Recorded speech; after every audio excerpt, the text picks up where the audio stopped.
Hey Slingers, welcome back to another week of the Wordslinger podcast, and this week I'm talking to one of my personal heroes, one of the guys who encouraged me, whether it was directly or indirectly, to get into this world of thriller writing. I'm talking to James Rollins. We're going to chat with him coming up, so stick around.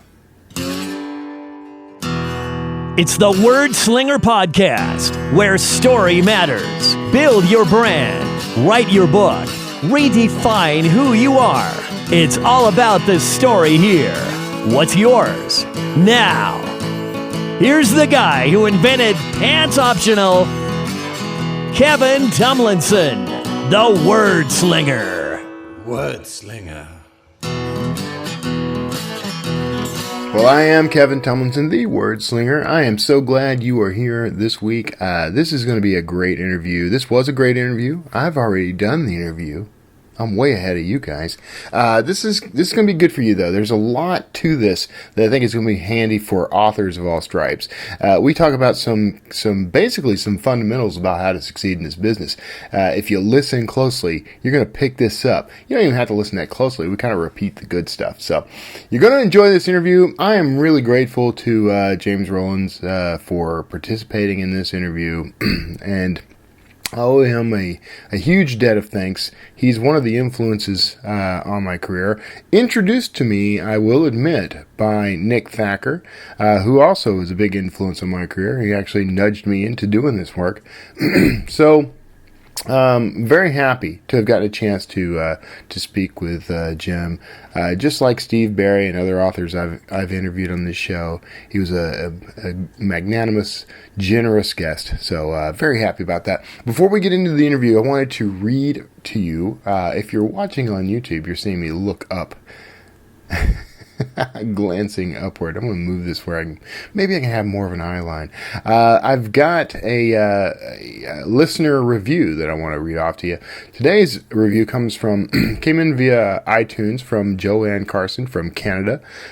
Sorry, Joanne, that it's taken me this long to read it on air. The service I use to pull these, by the way, has gone on a slight pause as thanks to Apple doing some changes to how it does things. So that's neither here nor there. Thank you, Joanne, for this review. I'm totally hooked. I love this podcast. The guests are interesting, the conversation is lively, and best of all, the afterwards Kevin Tomlinson provides are highly informative. He shares his knowledge of writing and publishing in a friendly and easy-to-understand way. I highly recommend it for all authors. Thank you, Joanne. This, of course, is the work that I do to give back to the author community. To share what I'm learning. It's a good chance for me to connect with people who, that I admire and learn at their feet as well. So I get something out of this, but I am thrilled to be able to share everything I'm learning as I go through this and talk to some truly amazing people. Everyone I've talked to on this show, everyone I've ever interviewed on this show, I feel has something unique, a unique perspective that helps us all grow as authors. Definitely has helped me grow. This is I thank the people who come on this show. I credit them. I'm grateful to them and appreciate them because I really and honestly believe that they're a big part of why I am at the level of success I've reached in my writing career. So thank you for that, and thank you, viewers and listeners, because you're part of this too. I mean, if not for you, I'd have no reason to keep pushing this thing along. I wouldn't have anyone to actually talk to about this stuff and to share it with. And sharing is one of the ways we grow. So we'll talk more. We'll get all philosophical in the aforementioned afterward after the interview. So stick around for that. I'm sure I'll have something. I actually kind of have an idea what I'm going to talk about. So stick around after this fantastic interview with author James Rollins. Hey everybody, thank you for tuning in. Now I got a special guest today. This is one of my author influences, one of the guys that I studied as I got into writing archaeological thrillers. I'm talking to James Rollins. He's a thriller writer. He's a #1 bestseller on multiple lists. Mr. Rollins, man, I am very glad to have you on the show. Thanks for coming on. Thank you for having me. I appreciate it. Now we're going to talk about your, and I believe this is your latest book is Crucible. That's correct, right? Okay, we'll talk about that, but I also want to kind of just have a little conversation about how you got into this, because this is a business that I have enjoyed being a part of, and I do have you at least in part to thank for getting me into this. So first of all, thank you for getting me into a career that pays my bills by letting me use my imagination all day. Cool. And I blame my career, or basically I'm dependent upon Michael Crichton. You know, when I wrote my first book, I had a copy of Jurassic Park above my computer monitor. I never a bunch of short stories that in my backyard hopefully never see the light of day. Yeah. And I had a little bit of success with one short story. Basically, it was a magazine that was going to give me free copies of the magazine as payment. And based on that extreme amount of success, I decided to write my first novel. But I'd never written a novel before. I read a lot of novels, but I wasn't quite sure how to structure a story. So I had Jurassic Park sitting above my computer desk. So I thought, well, I love Michael Crichton. He is a good template. He's rather reinvent the wheel. I'll just see what he does. So in my first book, Subterranean, which is just summarized, I take 5 characters. I drop them 2 miles underneath the earth, throw in some monsters and shit.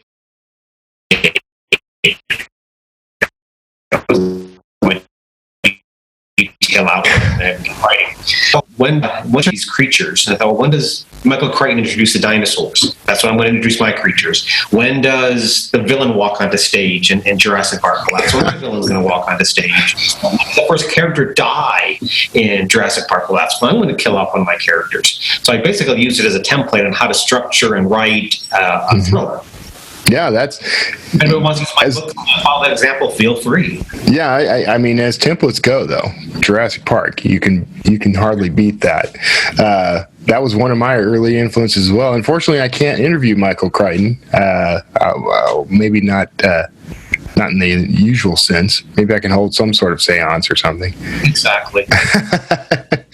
So I want to thank him for contributing to my career. We were at Book Expo America. It's a big convention for booksellers and book buyers, and he had just joined my publishing house, and so we were sitting at the same sort of bank of tables signing books. Of course, his line was a mile and a half long, and my first book was coming out, so I had like 4 people in line, and so I just drew pictures in my book. Whenever I sign books, I doodle in them. Right. And, so I doodled in my books. Mostly just keep my line very slow moving. So at one point, he was like, signing like crazy. So at one point, his line became shorter than mine just because I was dawdling so much. And so I had someone snap a picture showing my line was longer than Michael Crichton's line. Yeah, a little bit of a cheat, but I'll allow it. It's all about perspective. Yeah. So you mentioned having sort of an ensemble cast in your first book. And this is something you do even now. You're pretty good at balancing a whole bunch of characters, a whole bunch of protagonists. What's the trick to that? Well, the key generally is, I've got Sigma Force, which is a group of former Special Forces soldiers that have drummed out of the business for various service for various reasons that are recruited by DARPA to become covert agents. And so it's a group. And when I was writing all my early books are standalone novels. I resisted actually doing the series for a long period of time because I didn't want. I had issues with what I call the Jessica Fletcher syndrome. Right. Fletcher from Murder, She Wrote. Here's this old woman that's always stumbling over dead bodies. I've never stumbled over a dead body. What is her problem? Why is she always stumbling over dead bodies? And so that begins to, stretch the believability, the suspension of disbelief you're trying to create.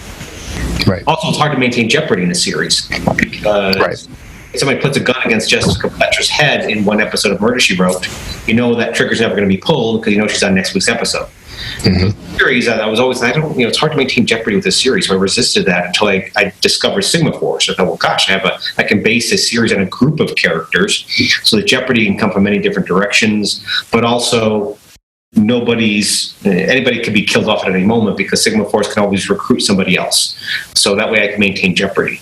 So that's why I do have an ensemble cast, is to maintain that level of jeopardy. How do I do it? How do you maintain that? It is a juggling act, because I've always used what's called the rule of three. I try to have three main points of views, and yes, I'll have other points of views in my book, but I consider them the minor level of support. So I have the main hero, the main villain, and usually there's like a guest star of that book that is a main feature, and everybody else is support. And also in each of my novel, I can shift that spotlight onto different characters in the group. So maybe this book, I'm going to shine more a spotlight on Monk and Cat and their relationship, like I do in Crucible. Maybe in another book, like The Bone Labyrinth, I'm going to shift that spotlight onto Kowalski. And so it allows me to sort of make the series feel fresh by not having just the same character be the dominant force of each novel. Right. Yeah. And it does make it more relatable, I think. As I read, I always find characters. There are different characters that I find that I relate to. Some I don't relate to as much. So I imagine that gives every reader a little someone to relate to. Exactly. I mean, that's one thing that you can have very different walks of life, different types of characters. Kowalski's sort of the comic relief, for lack of a better term, of my right. So he's fun to write in some respects, but then I've got the more serious spectrum of characters too. So it's just fun having to write from different points of view, because somebody will find a character they can attach to. So a lot of your stories rotate around, or revolve around rather, sort of almost edge science, we'll say. Where are you getting, how are you doing research for that sort of thing? Because I know a lot of it, I've read your afterwards and that sort of thing, so I know it's all very well grounded in actual science. Right. How are you kind of finding this stuff? I just have my antenna up. I'm always collecting bits of those historical mysteries, a piece of history that ends in a question mark, or I'm looking for science that makes you go, what if, where's that headed? And then I'll try to find that history and that science that might blend together to become a story. And then that's when I start my research. Because basically at this point, I don't really call it research, it's just my antenna are up for those seeds that might become stories. But then once I find that history and that science that might connect, that's when my research begins. In some regards, I'm a lazy researcher because I love talking to people rather than having to look up information. I'd rather go right to the source of the information versus finding a journal article that was maybe a year old, or a book that was written 2 years ago. Well, that information already is a year or two old by the time it's written. So to be at that cutting edge of science, I've got to go right to the exact source. So whenever I'm talking to a scientist, I'm asking them, don't tell me what you wrote in your last journal article. Tell me, look over your shoulder. What's on your work table right now? What are you working on right now? Because I need that immediacy, that currency. Because when the book comes out, when I finish writing the book, that'll take me a year. The book takes maybe anywhere from 7 to 8 months before it hits the shelf. So by the time I'm done, even that information I'm working from is a year or so old. So I don't want that information by the time the book gets published to be out of date. So the only way I can achieve that is by going right towards that source. Like Crucible, it deals with artificial intelligence. And so, I had 22 different scientists that were willing to talk to me about, what's going on in the not just at what's currently available, in newspapers and articles about AI, but what's going on, deeper at that level. How far have they actually gotten to the point of maybe creating a human-like conscious AI? And so that's the sources I look for. Is that those scientists, historians for that matter, that I can groom together to form a team in which they're willing to talk to me and I can bounce questions off of.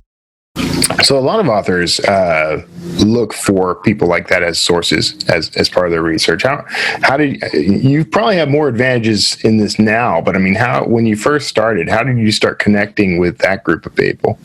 Well, it started out basically I would just contact them via email. Hey, I'm a New York Times bestselling author. I'm working on this novel. Would you be willing to help me with this? I have 4 questions I need answered.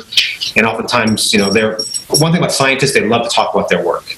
Most people don't care about science. They don't ever get that attention. So when you tell a scientist that you're interested in the subject matter, they become very supportive. They want their science to be talked about in popular literature, and so it's not that hard, to be honest with you. Just ask. Yeah, that's what well, I tell people that all the time, and it seems like there should be something more complicated about it. But my third book, and this was before I was on any particular lists, wasn't very well known.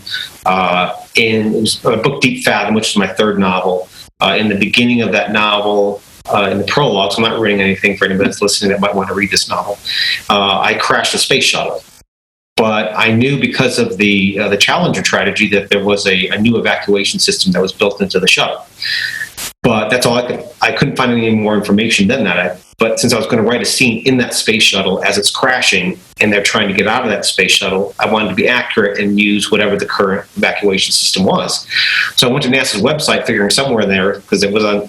They had mentioned in an article that there was a new evacuation system, but I just didn't know what it was. So I went to NASA's website. I'm looking through it, trying to find out, some description of this evacuation system. If you've ever been to NASA's website, every third word is highlighted in blue, which sends you another page, and every third word of that. I realized I'm never going to find it easily, even if it's here. But somebody must have this information. So I contacted just the website designer, which is at the bottom of one of the pages they had who designed the website. And I contacted him and said, hey, I'm a writer. I'm working on this novel. I'm going to crash the space shuttle in it, and I need to know what the evacuation system is. Can you, tell me that information or point me in the right direction on how to get that information? And I sent it out and emailed it out, and that was it. I was working full time at that point as a veterinarian, so I come home one day, and leaning against my front door is the operations manual for the space shuttle. So theoretically, I could pilot the space shuttle. Wow. Now, it gets weirder than that, though, because I realized, it was a little just a manual. It wasn't an envelope. It was just a manual leading against my desk, my front door. There was no address on it or anything. It was just a manual. I thought, that's really weird. And I was living in Sacramento, California at that time, which is, of course, the state capital. And I'm sure at some point they must have a large aerospace lobby group in there, and somebody must have access to it. And somebody read that note and said, hey, why don't you get that to that guy, and I'll shut up. Yeah. So I went back to my email to thank the gentleman who helped me with that, and I realized nowhere in my email I put my address, my home address. Like in 2 days, they found out who I was, where I lived, and delivered the manual. Now, I don't think it was the power of an author. I'm interested in your science. Help me out. I think it was more a matter of I'm thinking of crashing the space shuttle. Probably triggered some chain of events that accelerated that whole sequence of events. But just an indication that if you're an author, be bold. People love to talk about their science or their history. They love their subject matter, and if you get a chance to expose their subject matter, maybe acknowledge them in your acknowledgement page, they're more than happy to help you with those fine details. Yeah. That's interesting and scary, James. That tells me a lot about NASA, actually. We have there's a running conspiracy theory that NASA is actually behind everything, So. And is encouraging. Actually, I could get off on the whole flat Earth thing, but I'll save that for another conversation. So that's very cool, though.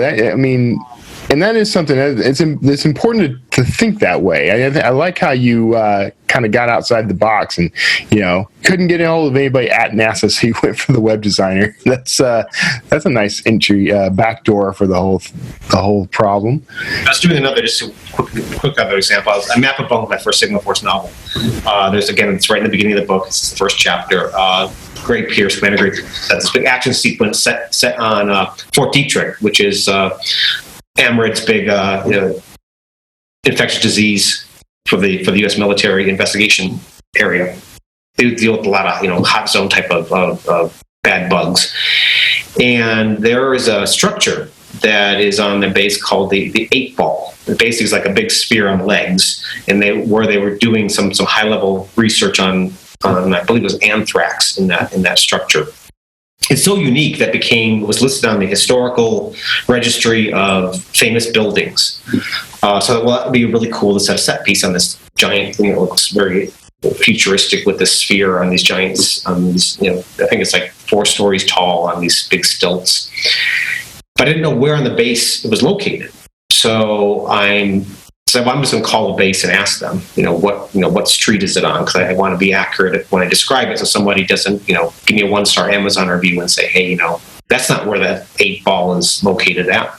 So I call them up and go through. It takes a while to get through the chain of command to reach somebody that will actually talk to you at the base. And so I finally reach somebody that says, what can we help you with? And I give the whole spiel. I'm an author. I'm working on this book, and I want to set a action set piece set in the 8 ball. And I was wondering if you tell me where on your base it's located. And they were like, sorry, so that's classified information. We can't give you that information. I thought, well, it's listed on the historical registry. How classified could that be? And they go, sorry, this was after 9/11. They were very, very much concerned about giving any information. I said, no, we can't give you that information. Well, at the same time I was waiting to go through that chain, I was on looking at Google Earth. Mm-hmm. And I'm zooming into Fort Detrick. And I looked down and finally found from Google Earth where the 8 ball was located. And so after it's open, I said, never mind. I see on Google Earth where it's located. Thank you. And hung up. So, I wrote the book and got some details. And at one point I needed to recheck something during the copy editing phase about Fort Detrick. So I went back to Google Earth to find some, to see where it was located. But now Google Earth had it all grayed out. But not getting any details of it. So I think I actually was the one that erased Fort Detrick's detail from Google Earth. See, authors have impact. That's interesting. So, have you ever come across any trouble from these things? I mean, you ever had anybody, pay a visit, knock on your door? Never. I mean, who knows? At a deeper level, if somebody's monitoring our conversation right now, I have, of course, but no. I'm not strip search every time I go through, TSA. So hopefully, yeah. I have a love-hate relationship with TSA because I have the whole TSA pre-check, so I can get on through most of the time. But then I also have a pacemaker, so that ends up kind of throwing a kink into the works like nearly every time I go to the airport.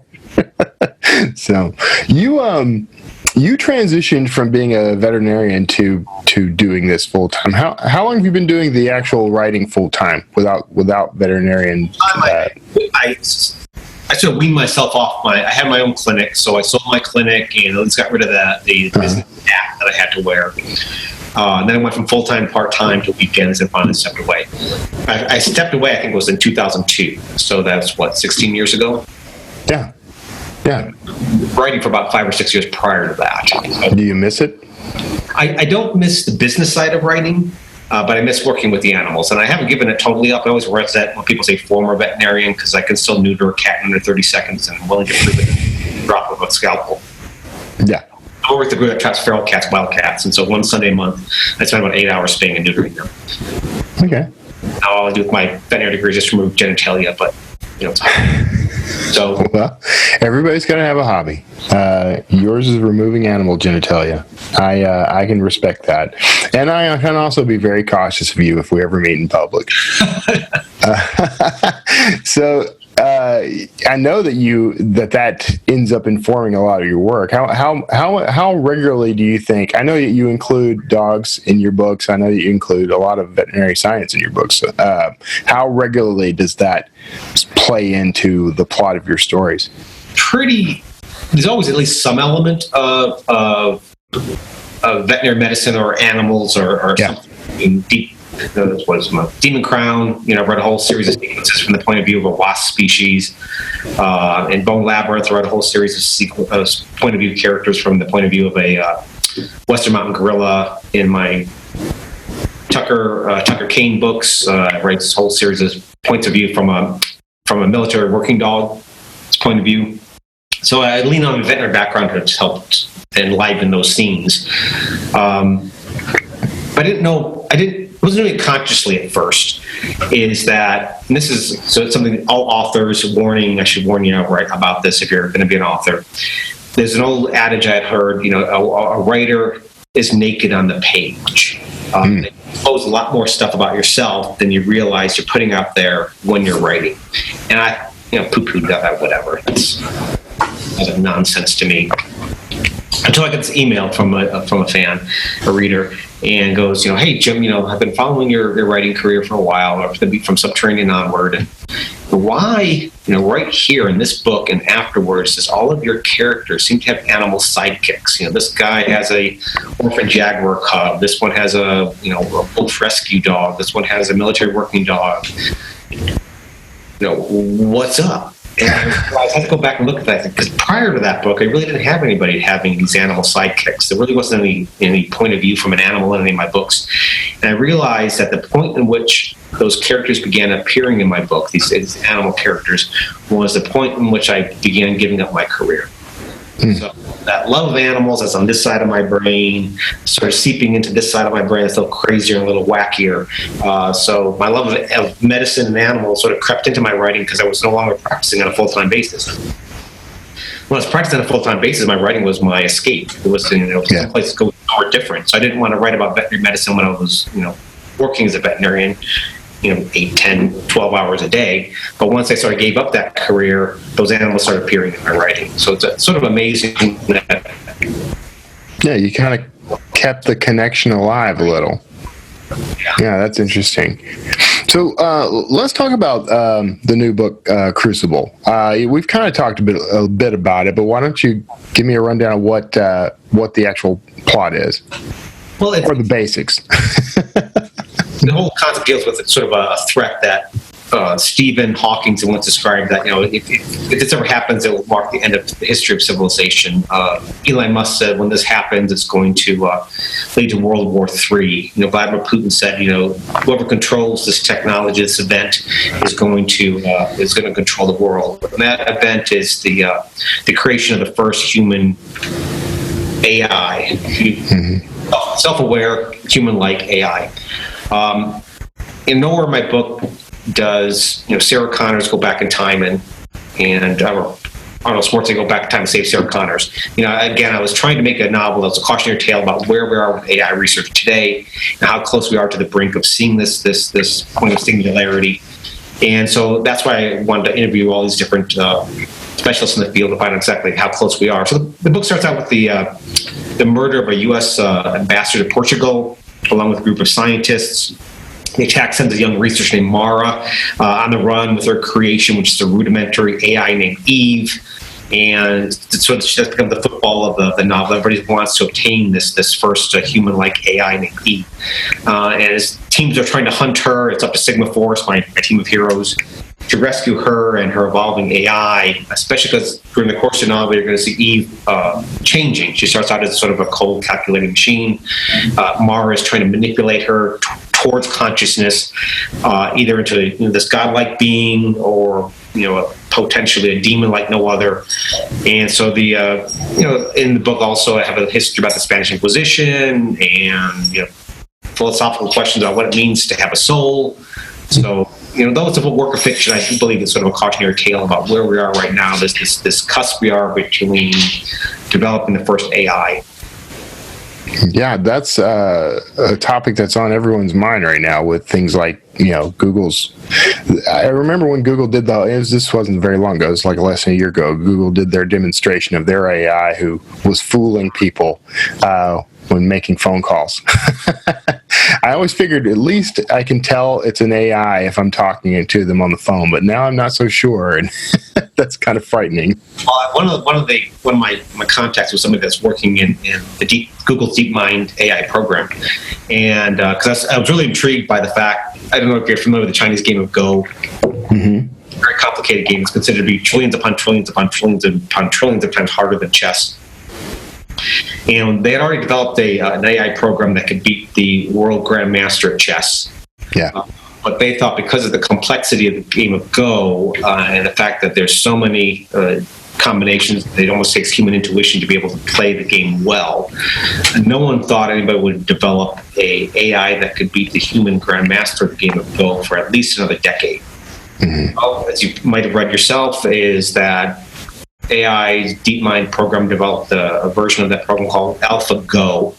Basically, it was a version of the program that was trained to play the game of Go. And took them a while to develop and tweak it, a few years. Eventually, they felt confident enough, they pitted against the human grandmaster player Go, and that AI beat the Grandmaster, well before anybody anticipated that would ever happen. So they were already, accelerating that pace. Well, Google was not satisfied with that, so they developed the next iteration, the next version of AlphaGo called AlphaGo Zero. And what they did was basically just said, AlphaGo, here are the rules on how you play the game of Go. Now you go out by yourself and play against yourself for a little period of time. 3 days later, they go back to say, AlphaGo, are you ready? It's like, yeah, we're ready. So AlphaGo Zero, they pitted AlphaGo Zero against the human Grandmaster. This is 3 days after introducing this AI to the rules of Go. After 3 days, it beat the human Grandmaster player at Go. So they have let's pit AlphaGo Zero against its big brother, AlphaGo, the original program. AlphaGo Zero beat its big brother 100 games out of 100 games. And that was after 3 days of training. Yeah. If you check online, AlphaGo Zero, that information is already about a year and a half old. And the gentleman I was speaking to goes, oh, yeah, we're well past that. Wow. Does that bother you at all? What even creepier was the 22 researchers decided to straw poll them. I said, okay, by 22, I'm not gonna use your name. I'm not going to point a finger at you. Just tell me when you think we're going to cross this moment of singularity. When we're going to create an AI that's self-conscious, self-aware, and as intelligent as us. And of my my unscientific straw poll amongst these 22 researchers, the average was anywhere between 5 years from now and 10 years from now. One was beyond 10 years, which is scary enough. That's within our lifetime. That we're talking about creating a consciousness that we've never seen on this planet before. But two of the researchers said, no, Jim, we're already there. We've got our ear to the third rail of AI research. So, we're deep in the pocket. The way that third rail is rumbling would only rumble if somebody was already testing a self-conscious AI. Yeah. Yeah. You figure, what's the estimate? It used to be that the estimate used to be that we were 10 years behind the cutting edge research of secret government labs or whatever. I think I think we're further behind than that now. I think the gap has widened significantly.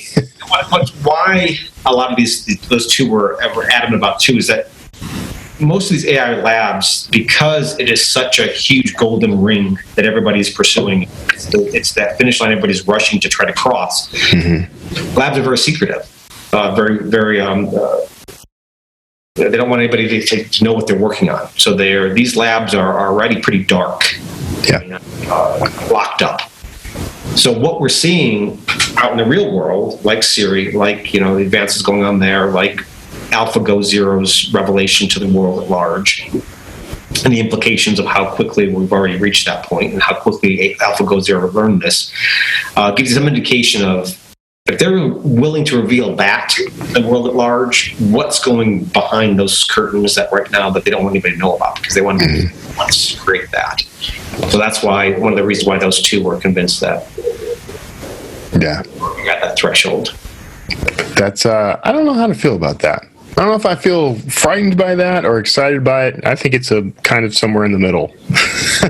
And no one really knows at this point. Yeah. It could be a great boon to humanity. It could be a huge benefit to us, or it could become a very busy little machine that once it's self-aware, it's going to have the same pyramid of desires and needs and wants that we do. Number one, to survive. Number two, acquire resources to make sure it survives, and it's going to look for threats. So an AI is theoretically immortal. It's a silicon intelligence that it can live, ad infinitum. Mm-hmm. So it's not going to just look at threats. It's going to look at these walking apes amongst them and go, are these creatures going to be a threat to my survival or a threat to me acquiring the resources I need to expand and survive? They're not going to look at threats now. They're going to look, well, let's play AlphaGo Zero with the human species. Let's look on trillions of options and paths forward. And let's look 10 years down the line. Are they going to be a threat then to me? Let's look 100 years down the line. Are they going to be a threat to me then? Maybe they will. So I'm going to start setting things in motion now just to anticipate if they become a problem, I'm prepared to deal with them. Yeah.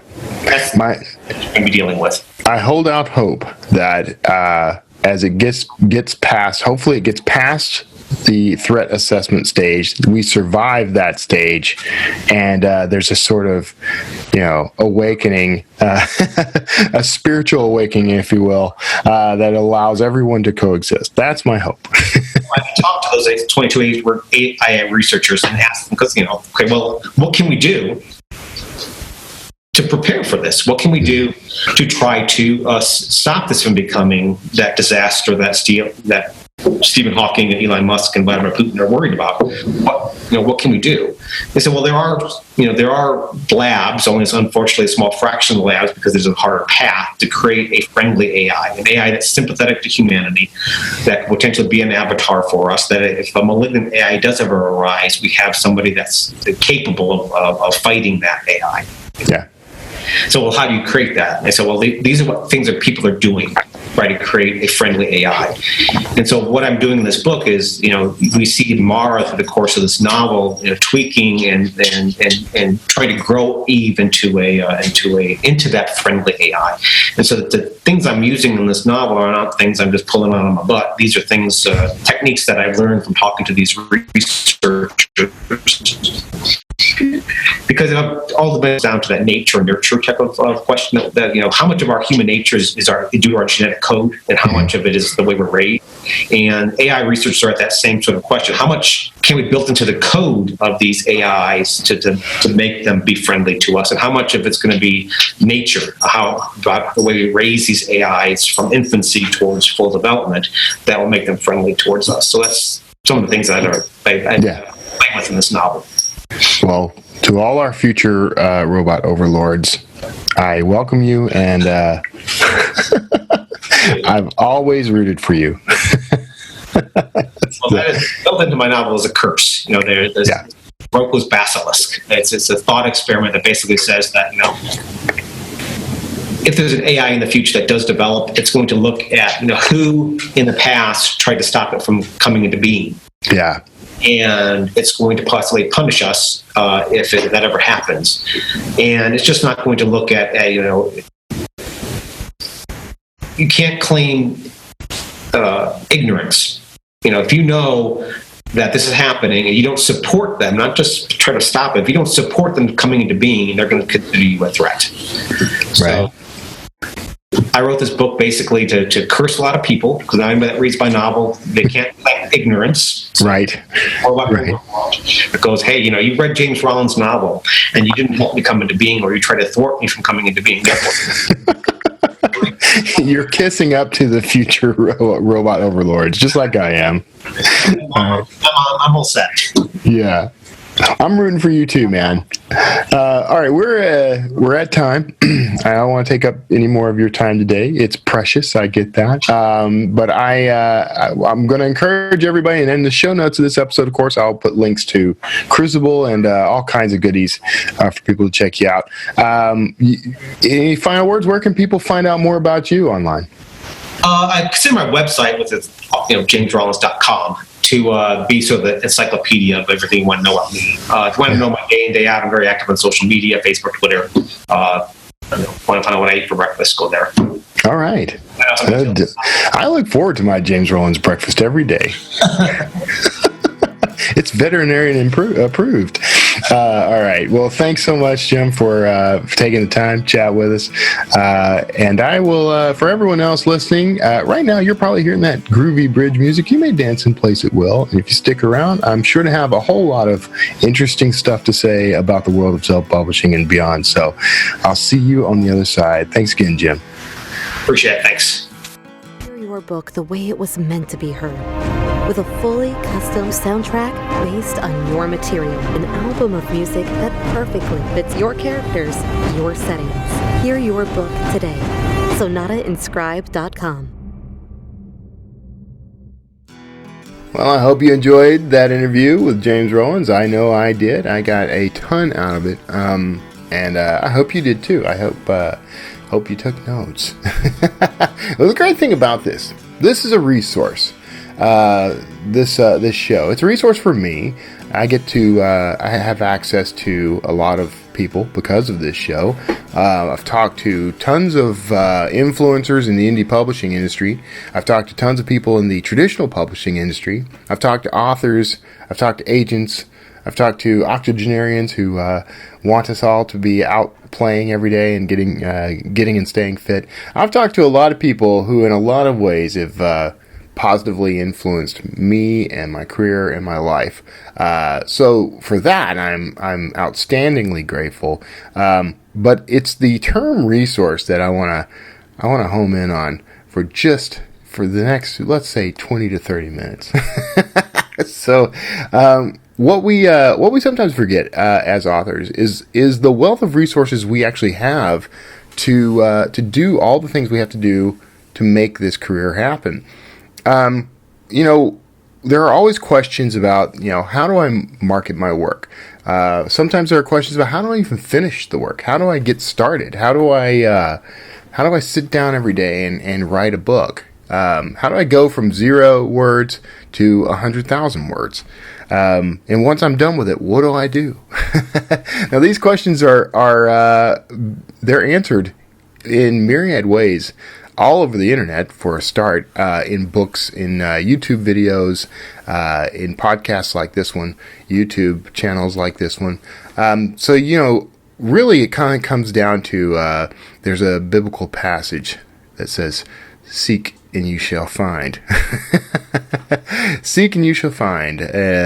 Knock and the door will be open to you. Ask and you will receive. This is how you do that. You go looking for this information. And that means you are tapping into a wealth of resources that are out there available to you. So that's one avenue of resources. The avenue of specialized knowledge, we'll say. So you can get on. Now, one of my favorite tools today, these days, is YouTube. I actually started doing something a month ago that I kind of swore I'd never do, and I was we're just going to say butthurt about the very idea of it. And I've overcome that. What I started doing was paying for the subscription for YouTube. And the reason I did that, there's a couple of reasons. First, I started doing it for myself personally. I did the free trial. It's a 1-month free trial. And I've used it so much and so often that I'm convinced I'm going to keep it. And in fact, I've upgraded to the family plan, which is only like $2 or $3 more per month, but allows me to put Kara on my plan. It allows me to put I've got a dedicated device in our living room that we use for entertainment that I've programmed I've given an identity. Actually, we did it under our dog. Our dog Minnie now has her own Gmail and her own YouTube account. So the reason I went ahead and started paying for YouTube is I was finding that it was a go-to resource for me for all sorts of things. I'm not a big fan of ads that interrupt your experience. Now, I'm fine with advertising. I have ads in this show. But what I don't do with my advertising is interrupt your experience, because the experience is what we're here to create. I changed my my mission statement ever so slightly. I used to say that my purpose is to craft stories that inform and inspire, educate and entertain in the service of God and humanity. Now that is my mission, but I've tweaked it very slightly, and I now have replaced the word stories with the word experiences. So my current mission statement is, my purpose is to craft experiences that inform and inspire, educate and entertain in the service of God and humanity. Very subtle difference, but really kind of a big difference, because now it's not just about what I write. It's not just about what stories I tell in a podcast or in a video, because that's how I was framing story. Story was an encompassing term, and it encompassed all the ways in which I could tell a story. I decided to expand that to crafting experiences, because now I've got designs on a much broader world a much broader. I kind of hate using the word empire. Because of some of the connotations that have become associated with it. I'm not out for world domination. I'm out for world improvement. I'm out for creating a world that everybody gets to, be joyful, have a good experience, be happy.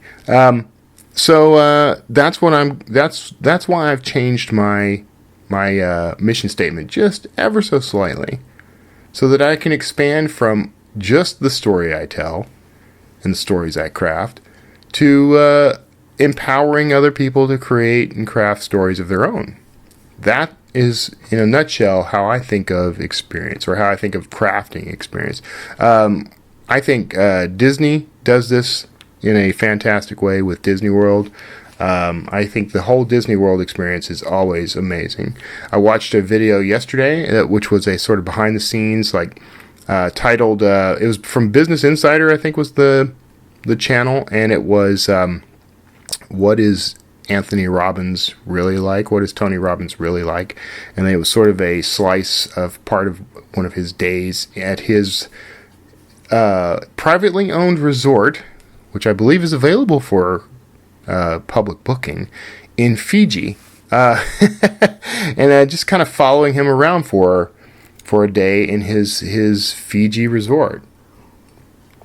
And I was really impressed by what I saw, because I got that same feeling when looking at what he was doing, the music that the people, because as he was leaving, he was going to leave his resort for the day. The people who work there appreciate him so much that they actually showed up and they sing every time he leaves the island.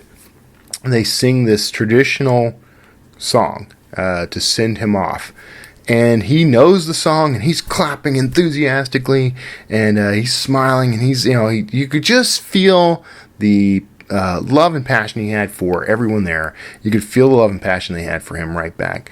But the environment, everything about it was this what I call a cultivated environment, just like what Disney World tends to be.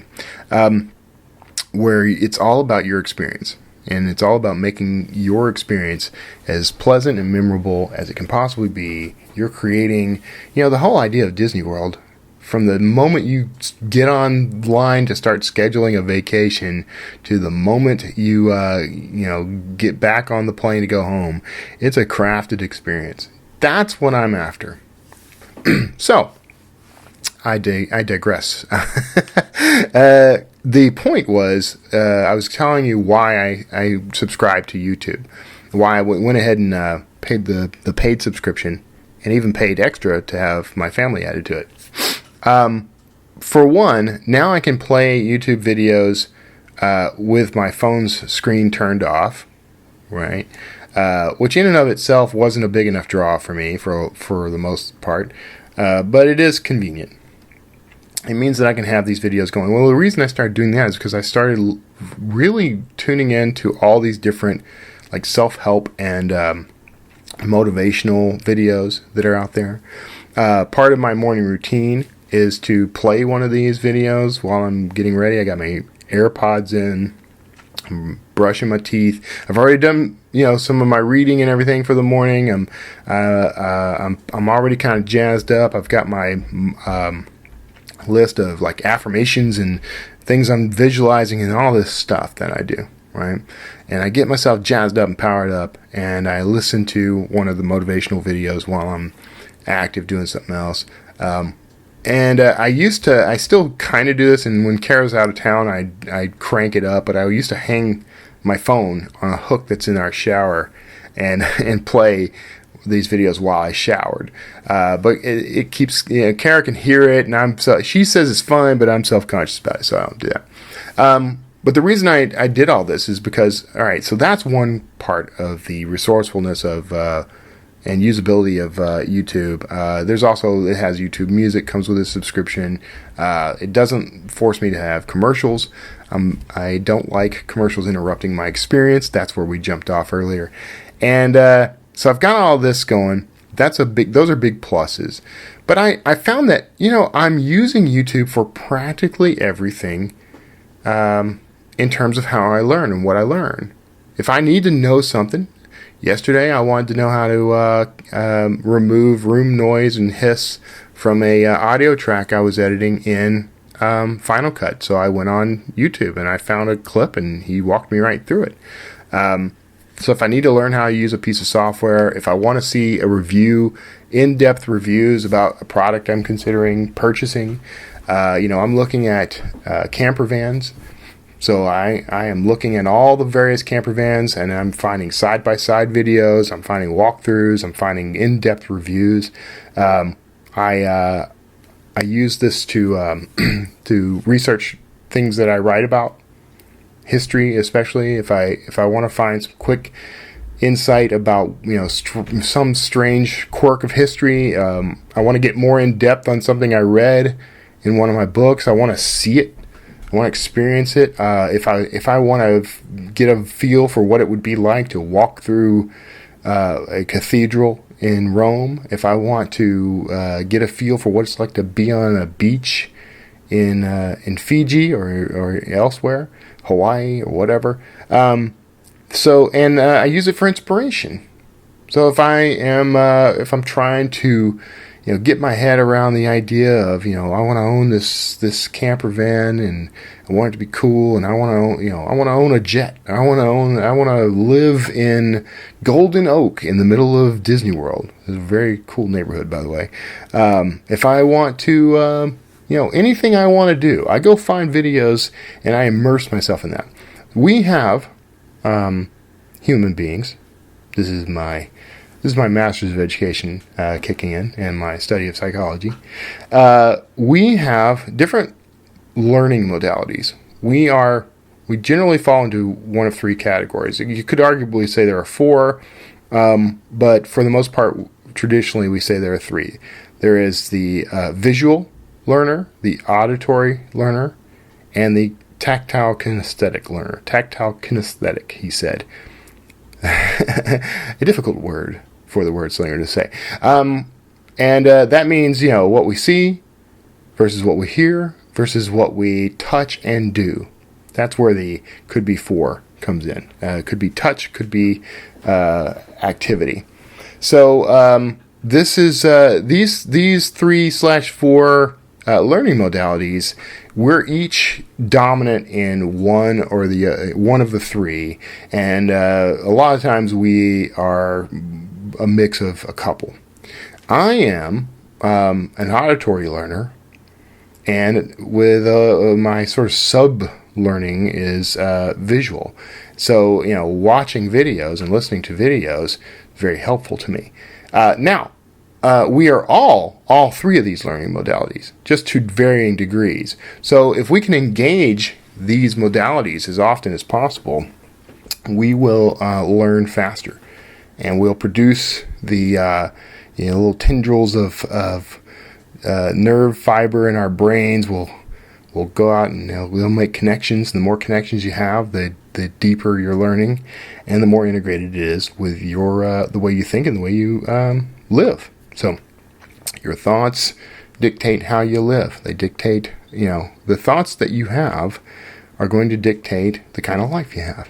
So we want to feed those thoughts and make them good thoughts.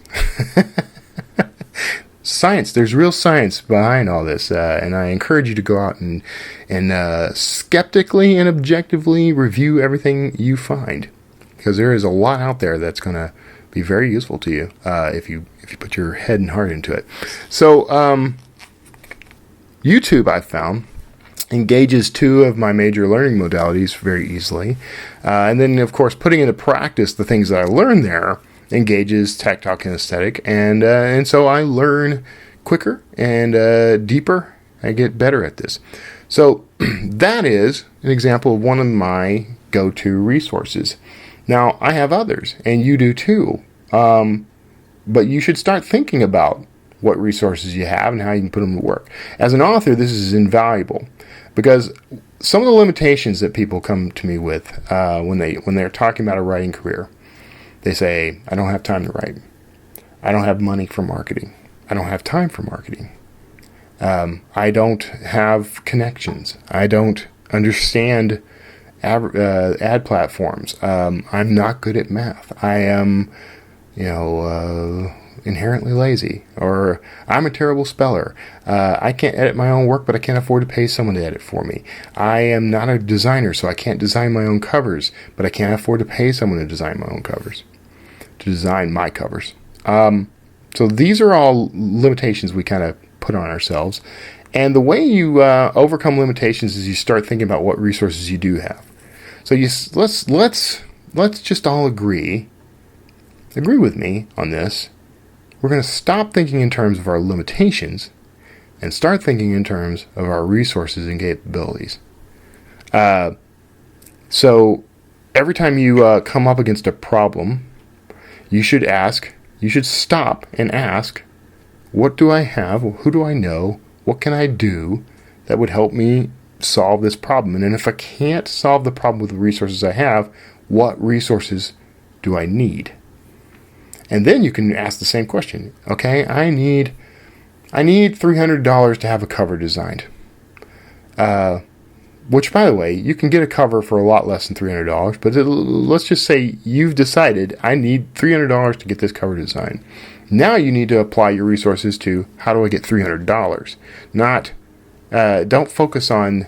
You want to think about the end result, but you don't want to focus on, I don't have the money to do this and therefore it can't be done. Now it's, where can I get $300? I have an old iPad. Can I sell that for $100? I have, there are a ton of aluminum cans lying around my neighborhood. Can I pick those up and sell that for a few bucks? Can I donate blood for a few bucks?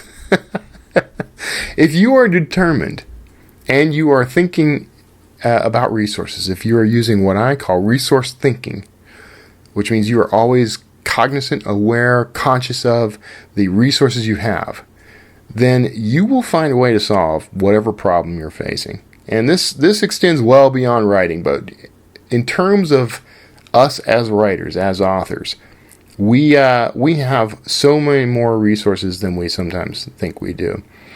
Let's just focus on the cover. So $300, maybe that's out of our range.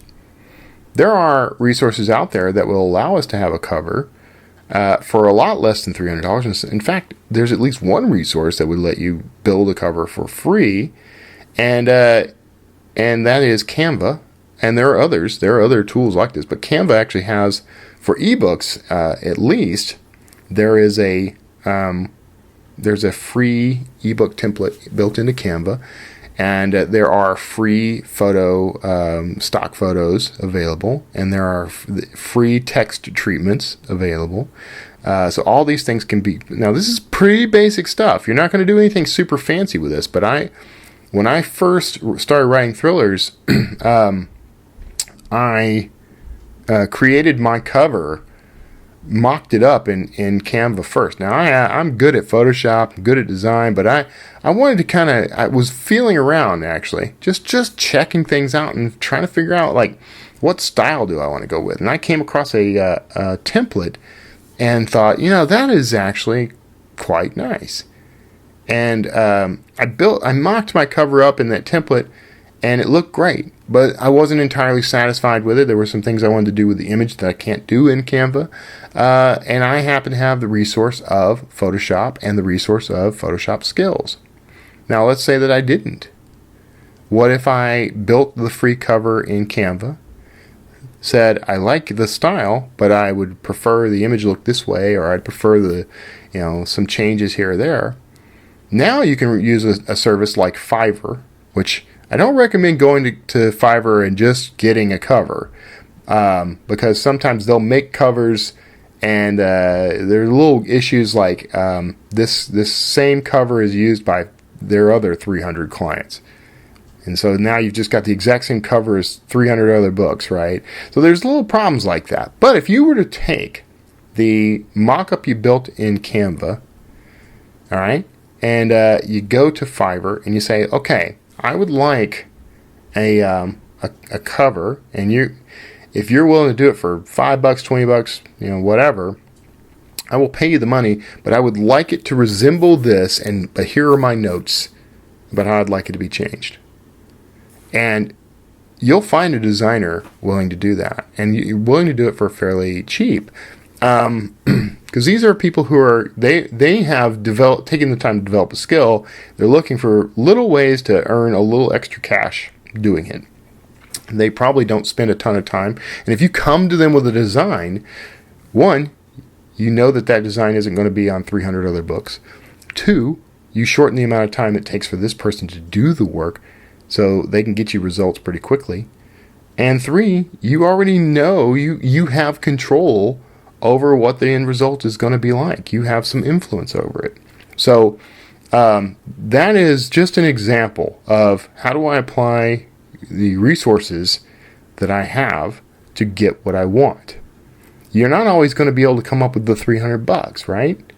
You know, if I want a camper van. The camper van that I want is currently out of my price range, but I have other resources that can get me closer to it. So I set aside money. I make plans. I make contacts. I start moving things. And what I'm doing is, and we've heard this word before, I'm immersing myself in the idea of getting this van. When I go on YouTube and I study a skill, or I look into a product I want, or I am looking for motivation, or just educating myself, I'm immersing myself in that research. I'm engaging as many of my modalities as I can. And remember, the more you can engage all three modalities, the stronger those synaptic connections are going to be, the deeper the learning, and the better your life. So thinking in terms of resources, resource thinking gives you a better chance of accomplishing the things that you want to accomplish. You should always be looking around, man. When I'm out walking the streets, if I pull into a parking spot at a grocery store, I'm looking on the ground, what's around? Oh, there's a coat hanger over there. I'll pick that up on my way out. I'll throw that away. But I could, if I needed, I could use that coat hanger. If I lock my keys in my truck, I know there's a coat hanger right there. Oh, look, a nickel. I'll just pocket that. Now, my habit when I find money on the ground, by the way, is to be grateful for it. I say, I'm a Christian, so this is kind of a prayer. It's like an aphorism prayer, but I say, all money is welcome here, and I am receiving now. Thank you, Lord. And then I put the money in my pocket. And then when I get home, you can't see it back there, but there's a little jar that I drop money into. Last year, in a 1 year span of time, I picked up $68 in loose change. So, I'm not saying anything, just pointing out that's what happened. So, I'm looking for resources. When I'm in grocery stores and in big box stores and Walmart and Target and places like that, one of my favorite things, by the way, is to go to like dollar stores and Big Lots and Harbor Freight, places like that. And I'm not going to buy a thing. I'm not there to buy a thing. I am there to look and see what they have and to add it to the catalog of my mental resources. So Harbor Freight, by the way, one of my favorite places, is cheap tools. And there's an argument I heard from someone that, yeah, you can get a table saw for half the price of a good name brand table saw, but you're probably going to be able to use that like 10 or 20 times, and then something's going to go wrong with it. And I thought that's true, and I do believe in get the resource that you can reasonably afford when you need it. Buy a tool for half the price, buy it used, whatever. Use it until you can upgrade it. That's the way I operate. These days, I'm able to buy pretty much the name brand right off the bat, so that's great. But I still like to if I know I'm not going to use that tool a lot, or if I know I'm not going to use this. I'm not going to use this service often, so instead of subscribing, I just pay as I go. I'll do that, and then when it's time, I can upgrade. You should always think in those terms. But I thought, if I buy this table saw for half the price and it peters out after 10 or 20 uses, let's say I get 2 years out of it, I can buy a second table saw, and I've still only spent what I would have spent on that one table saw. So I haven't really lost anything. If I can get another 2 years out of this one, that's great. Now at that point, maybe I should go ahead and upgrade to the better saw. But I've basically have given myself some time to build up that other resource we like, which is money, to buy an upgraded version of what I have. So I am always looking at this is that MVP mentality, the minimal viable product or minimum viable product. But that mentality is to do the absolute best you can do with the resources you currently have, with the idea that you will upgrade or improve or evolve over time. So when I release a book, this is not me saying throw it up there without any editing, throw it up there with the crappiest cover you can come up with, whatever. It's me saying, stop.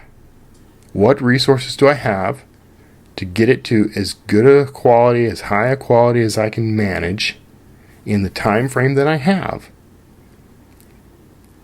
What do I have, and what would it take to do that? And where am I lacking? What am I going to need? Because now I'm thinking, what resource do I add to my arsenal so that I'm not limited by these current resources? Now I'm looking to improve the resources, add resources, right? So this is how I think, and I believe that this is going to be useful to people, especially authors. And I think this is actually applicable to every aspect of your life. But if you just use this as an author, I think you're going to come out pretty happy. In terms of editing, one of the challenges I had early on was early in my career, I could not afford to pay editors. I spent thousands of dollars trying to get my books perfect, and still got complaints that there were typos and other issues. And it was just a waste of money. It was just a waste. I'm sorry. I know a lot of editors. You're amazing people. But I think throwing that much money at something and getting a result that was only marginally better than what I could have done all on my own for free, it put a bad taste in my mouth. So that said, I think I should have, and I now do. But if I pay for a service like that, I demand a certain level of excellence in what someone's providing me. So that's on me. That's not the editor's fault. I paid them thousands of dollars and didn't get a good result. It's my fault because I didn't look back at the result and say, hey, I spent this much money with you, a few $100 per book or whatever, and I did not get the result I was expecting. So can I hold you accountable for going back and making sure it's correct? Here's what I found. So that's my work in that role. That's my work in producing that result. And so I take 100% responsibility for it, and therefore I'm not a victim anymore. I'm in control, right? So same thing. Whatever aspect of your career, now when it comes to editing, I have a street team. So I do my edit, and I have software. Now, I've invested over time. I've paid for the software. I pay subscriptions and that sort of thing. And because of that, I now have a new resource. What I've done is as I expanded and grew and my financial resources went up, I reinvested in my business. I reinvested in my author business so that I had tools that would help me solve some of my recurring problems. Have I finally solved the typo problem 100%? Not yet. I still get some typos. I still get people. I have one reader who he's like, I would have given you 5 stars, but I have OCD, and there were just too many typos. Now this is after round and round and round of edits from me, from my street team, from a paid editor. So I didn't get rid of them. I didn't find them. That's on me.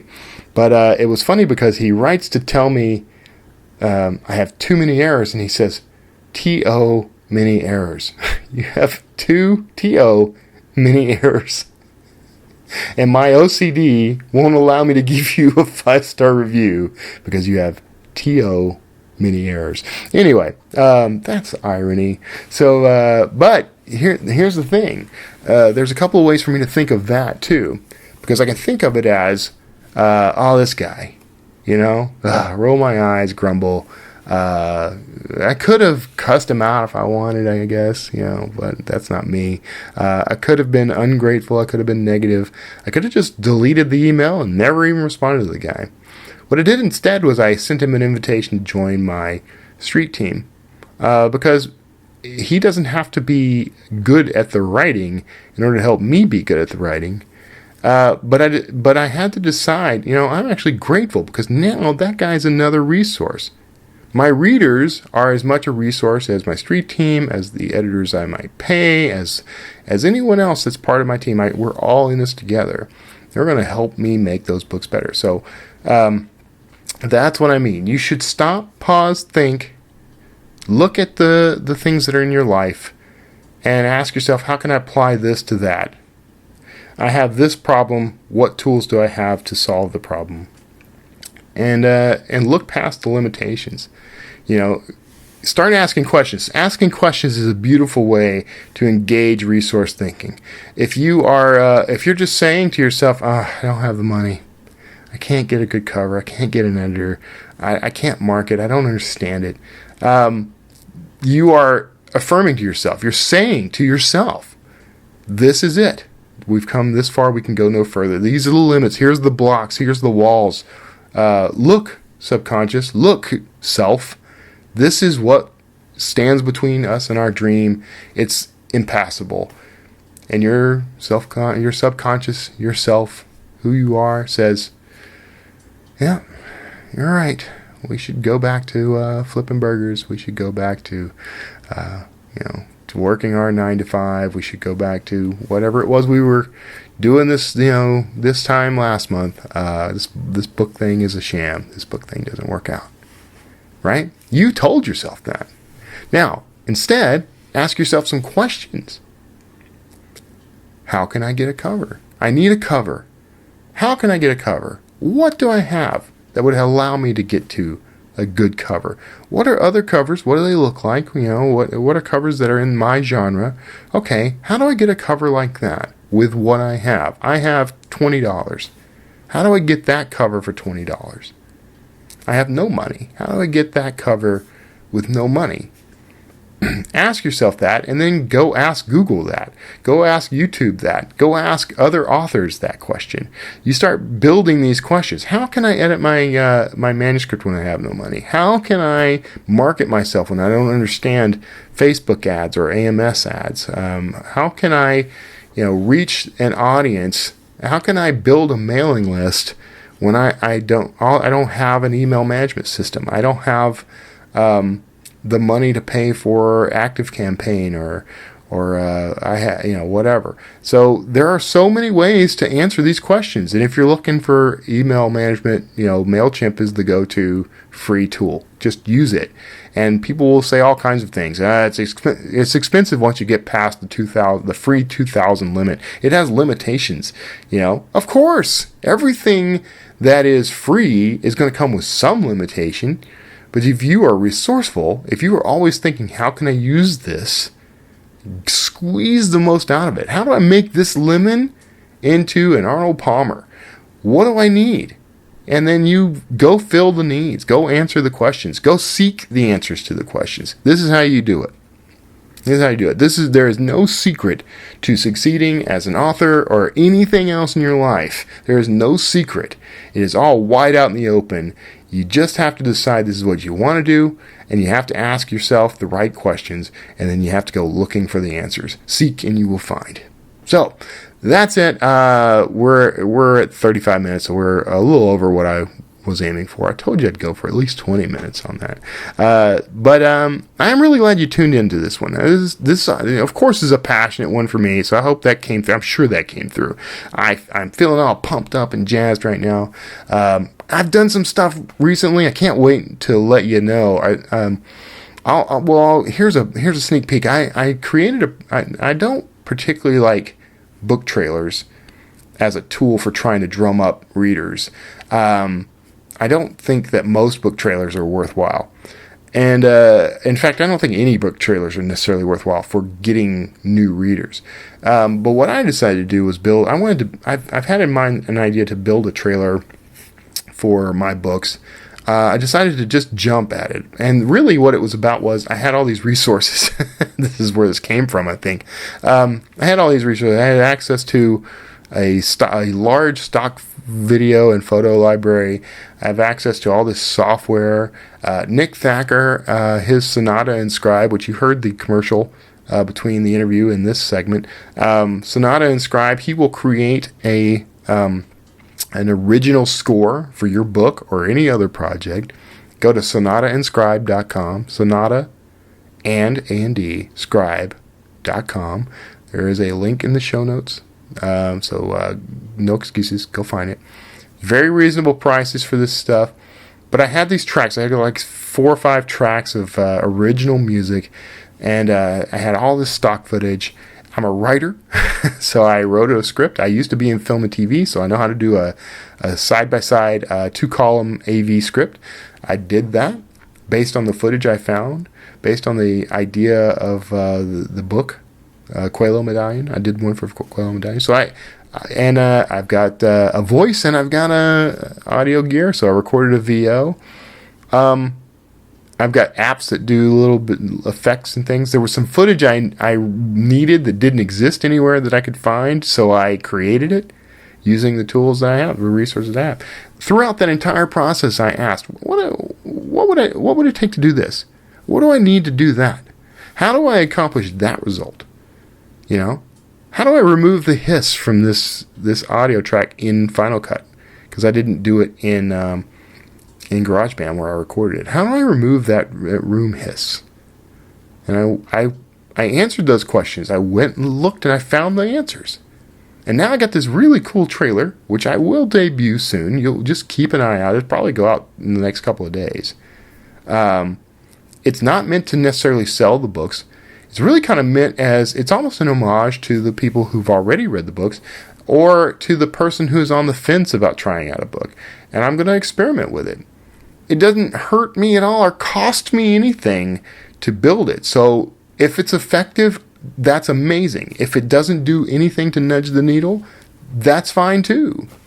One of the things it did do for me, and this is something I really want you to take home, is I got excited about it. I'm creating. I'm a creator. That's what you are. We're content creators. Whatever your skills, you've got this creative impulse inside of you. To me, that's God trying to get out. That's God trying to make more of the universe. That's what I believe that impulse is.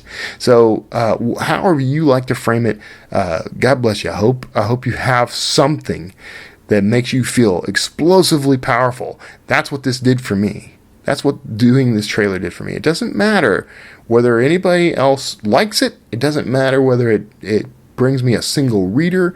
It doesn't matter at all what the outcome is for it. I have some outcome in mind, but it's already served the greatest of its purpose, the greatest chunk of its purpose, which is to fire me up. It got me fired up. So you should do the same. You should go out, look at your resources and ask your questions and look at a problem and ask a question. How do I solve that problem? Not that. Don't ask that. Don't say, how do I solve that problem? You can. That's where you can start. But say, I know that a solution exists. What is the solution to that problem? That's a good question. That gets you thinking. Has anyone dealt with that problem before? Could I Google that problem? Could I reach out to my author community to ask people how they solve that problem? What resources do I have that will let me get the result I want? That's what I want you to take home from all this. So, I was wrapping it up and then I got all fired up again. So, anyway, I hope you are having a wonderful week. Hope you have a fantastic weekend ahead. I want you to know how grateful I am for you just being here, for you caring enough, listening enough. Please feel free to share this video with other authors, with anyone really that you think would benefit from it. Go and subscribe on YouTube. Go and subscribe on iTunes. Just search Wordslinger Podcast. And hop on over if you are interested in thrillers at all, or any of the stuff I'm doing. If you just want to see how I handle my mailing list, because I think I have a fairly unique way of handling my mailing list. It's very personable. But go get on that list. You get a free ebook. It's only available to people who subscribe. You can get that free ebook from my list at kevintomlinson.com. There will be a pop-up that comes up. There's all kinds of little icons to click on. Just go find it. And that will, and you can go to kevintomlinson.com/join me if all else fails. It's all, man, I got as many ways to get you into that funnel as I can. But if you just want to learn how I do that, how that works, get some ideas, use me as a resource, and I am your resource.